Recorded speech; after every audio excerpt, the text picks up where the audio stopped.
Lebanon में हमलों के साथ इजराइल हिजबुल्लाह संघर्ष और तेज हुआ। इजराइल ने लेबनान पर 9 दिन में 900 से ज्यादा मिसाइलें दागी। इजराइल ने लेबनान में हिजबुल्लाह के 1100 से ज्यादा ठिकानों पर हमला किया। आईएफ के जेट और ड्रोन ने हिजबुल्लाह के ठिकानों पर 1400 से ज्यादा हथियार दागे।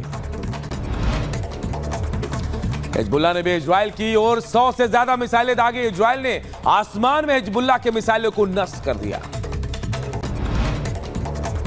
लेबनान पर हमले को लेकर इजरायली पीएम नेतन्याहू ने वीडियो संदेश जारी कर कहा, हिजबुल्लाह लेबनान को मानव ढाल के रूप में इस्तेमाल कर रहा है। हमारी लड़ाई लेबनान के साथ नहीं बल्कि हिजबुल्लाह के साथ है। इजरायली सेना ने हिजबुल्लाह को बड़ा झटका दिया है। इजराइल ने हिजबुल्लाह के सैकड़ों रॉकेट लॉन्चर तबाह कर दिए। इजरायली हमलों में लेबनान के हर घर पर मंडराया खतरा। लेबनान के एक पत्रकार के घर पर हमला, लाइव प्रसारण के दौरान हमला हुआ। हिजबुल्लाह का इजराइल पर पलटवार, लेबनान से दागे गए 205 मिसाइलें। करियात और एकर पर 25 रॉकेट की बौछार। वादी आरा और खाड़ी में अलर्ट जारी। लेबनान में इजराइल और हिजबुल्लाह के बीच बढ़ती हिंसा को देखते हुए अमेरिका ने मध्य पूर्व में तैनात किए सेना। अमेरिका ने अपने नागरिकों को लेबनान छोड़ने का अलर्ट जारी कर दिया है। आईडीएफ ने लेबनानी नागरिकों को बेका घाटी के इलाकों को खाली करने की चेतावनी दी है। आईडीएफ का दावा, बेका घाटी में हिजबुल्लाह ने छिपाए हैं हथियार।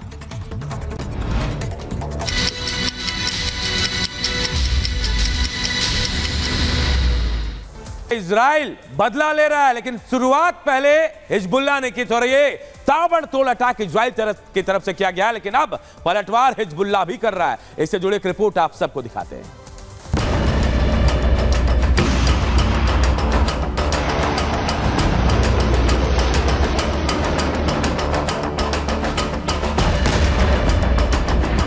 इजराइल का हमला भीषण, हिजबुल्लाह गया दहल।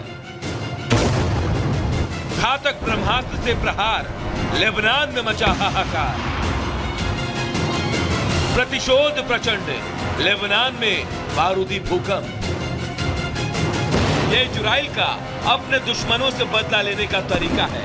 गाजा में, लेबनान में, यमन में, सीरिया में, जहां वे दुश्मन सिर उठाते हैं, इजराइल बारूद बरसाता है, मिसाइल से मारता है, जंगी जेट से बम बरसाता है। हाईटेक हथियारों से इजराइल अपने दुश्मनों को सबक सिखा रहा है। लगता है हिजबुल्लाह को हमास का साथ देना महंगा पड़ गया है। एक तरफ जहां खान यूनिस के कसाई यामाहा सिनेवार की मौत की खबर के बीच गाजा की तख्ता खत्म होने के कगार पर है, तो दूसरी तरफ हिजबुल्लाह के ताबूत पर इजराइल ने आखिरी कील ठोकने की पूरी तैयारी कर ली है। जब सैकड़ों रॉकेट की गूंज पूरे विश्व में सुनाई दी, तो इजराइल ने हिजबुल्लाह के ठिकानों पर 18 साल में अब तक का सबसे भीषण हमला किया। साउथ लेबनान में एक साथ कई जगहों को टारगेट किया। हमले के बाद सिर्फ और सिर्फ धुएं का बादल नजर आया। हिजबुल्लाह ने इजराइल पर हमले की हिमाकत की, तो नेतन्याहू की ब्रिगेड ने भी उसको उसकी औकात बता दी। ताबड़तोड़ एयर स्ट्राइक हुई। जेट और ड्रोन से 1400 से ज्यादा मिसाइल और रॉकेट अटैक किए गए, जिसमें हिजबुल्लाह के 1100 ठिकानों को टारगेट कर अटैक किया गया। इजरायली डिफेंस फोर्स के जेट और ड्रोन ने हिजबुल्लाह के ठिकानों पर 1400 से ज्यादा हथियार दागे। आतंक के अड्डों को रॉकेट, मिसाइलों और ड्रोन से निशाना बनाया गया। हम हिजबुल्लाह के 20 साल के आतंक के साम्राज्य को खत्म कर रहे हैं। जब तक इजरायली लोग घर वापस नहीं आ जाते, तब तक हम ऑपरेशन जारी रखेंगे। इजराइल के दक्षिणी लेबनान में हमले से वहां के लोगों में अफरा तफरी मच गई। आवाम सड़क पर निकल आई। दक्षिणी लेबनान से भागने के लिए भगदड़ मच गई। भारी ट्रैफिक जाम की तस्वीरें सामने आई। लेबनानी पत्रकार ने अपने घर के पास मिसाइल हमले का वीडियो जारी किया। ये तब हुआ जब वो घर से प्रसारण कर रहा था। तभी आईडीएफ ने हमला किया और मिसाइल ने उसकी खिड़की को तोड़ दिया। हिजबुल्लाह पर इजराइल का यह काउंटर अटैक था, क्योंकि रविवार की रात हिजबुल्लाह ने इजराइल पर इतना बारूद बरसाया कि पहली बार इजराइल को भी मानना पड़ा कि हिजबुल्लाह के मिसाइल उसके इलाके में गिरे। रॉकेट कैसे छोड़े गए इसका वीडियो जारी किया। इसके बाद नॉर्थ इजराइल में 140 से ज्यादा रॉकेट और ड्रोन दागे गए, जिनमें से कुछ को इजरायली आयरन डोम ने निष्क्रिय किया तो कुछ ने तबाही मचाई। Bureau report, Republic. और बात एक और बड़ी खबर की, और बड़ी खबर प्रधानमंत्री नरेंद्र मोदी के दौरे से जुड़ी। अमेरिका दौरा पूरा कर प्रधानमंत्री वहां से निकल चुके हैं और भारत पहुंचेंगे। 3 दिन का यह दौरा बेहद महत्वपूर्ण था प्रधानमंत्री का, और यह दौरा पूरा करके प्रधानमंत्री नरेंद्र मोदी अमेरिका से रवाना हो चुके हैं।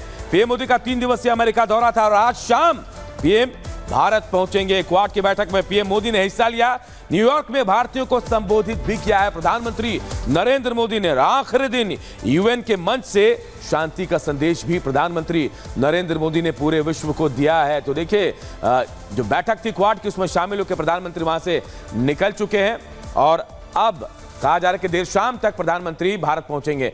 अमेरिका से निकल गए हैं। 2 तस्वीरें आपको दिखा रहे हैं। यूएन महासभा को संबोधित भी किया है। इन 2 तस्वीरों के जरिए आपको बता रहे हैं कि प्रधानमंत्री ने कैसे वहां भारत की तरफ से अपना संबोधन दिया, विश्व को शांति का संदेश दिया है।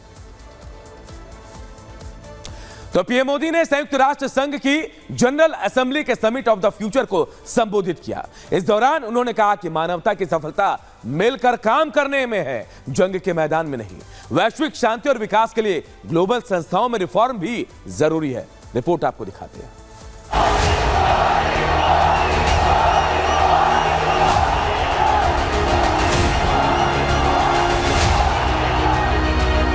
विदेशी धरती पर विश्व भर के दिग्गजों के बीच किस तरह कनेक्ट होना है, अंतर्राष्ट्रीय बैठकों में दुनिया को किस तरह संदेश देना है, देश की तरक्की का अपना विजन किस तरह समझाया जाता है, यह अगर किसी से सीखना है तो प्रधानमंत्री नरेंद्र मोदी से सीखे। जब हम ग्लोबल फ्यूचर की बात कर रहे हैं तो ह्यूमन सेंट्रिक अप्रोच सर्वप्रथम होनी चाहिए। सस्टेनेबल डेवलपमेंट को प्राथमिकता देते हुए हमें मानव कल्याण, फूड, हेल्थ सिक्योरिटी ये भी सुनिश्चित करनी होगी। भारत में 250 मिलियन लोगों को गरीबी से बाहर निकालकर हमने ये दिखाया है कि sustainable development can be successful. America दौरे के तीसरे दिन सोमवार को पीएम मोदी ने यूएन के समिट ऑफ द फ्यूचर को संबोधित किया। करीब 4 मिनट के भाषण में पीएम मोदी ने दुनिया के सुरक्षित भविष्य को लेकर भारत का पक्ष रखा। भारत के लिए